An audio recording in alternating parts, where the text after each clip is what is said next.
going on, guys? Welcome to J Pound Music. I am your host, as always, Jarrell, and today I am talking about very exciting because anything new regarding Omar Rodriguez Lopez or the Mars Volta or something to that regard, I'm going to talk to you about it. So, with that being said, Omar Rodriguez Lopez, he's been releasing these box sets of his older works that he's been, that he's made eons ago. It's like over 50 albums or something. He released them in packs that are like 1,500 or what have you. And then he released them separately as well.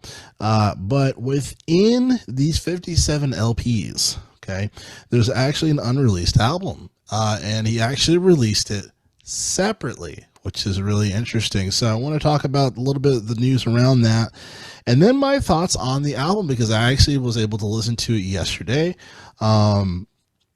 The background of it is a little sad, but it's just life, I think, and it's just interesting as far as for his creative mind and reacting to coping with things of that sort, just as an artist, going through something that's dramatic or what have you, working on a music around it. You get interesting results just in general, just face value. So I'm going to read a little bit of this. This is from article spin.com. And it says here in quote, Omar Rodriguez Lopez, co-leader of the experimental progressive rock band or progressive band Mars Volta, recently announced a massive box set solo material. The 57 LP Amor de Francis, the career-spanning collection, includes 2 unreleased albums. One of them is It the Clouds, which is the album that came out on this past Friday. The 10-track record, which features the first material he recorded in 2008 after taking a big break from recording, showcases the songwriter at the most impact, exploring shadowy art pop and sparse acoustic balladry. In a statement, Rodriguez Lopez says that the music originated from a place of grief, though the final tone is a bit more nuanced than you might think. The record has a lot to do with the passing of my mother. It is not as brutal as it would have been if I had done it back when she actually died, he said. Continues saying, quote, the sound of the album is pretty uniform, but the record has a bipolar feeling. That's the paradox that is on this record. You're losing the place where you came from, and while thinking that this will destroy you, exactly the opposite happened. You finally feel the human being for every first time. To finally have this feeling was the last gift she gave me. Interesting. Wow. End quote. Yeah. So obviously, this came from a place of pain. And listening to the album, a very interesting vibe to go into the review. You can tell something is on Rodriguez's mind when he was working on it, because first and foremost, he's actually singing on this record. Usually Omar he brings a singer in. He might sing or have like some crazy effects around it. But this one, he's not like opera singing, but he's singing through these records, all of them, and it has a very interesting tone to it. And I can see what he says as far as like a bipolar sense and a state of grief, kind of thinking through. It's almost like he's kind of thinking through his point in life as he's recording, which is very, very interesting to hear. I thought the album was pretty good. I thought it was just very different, very interesting.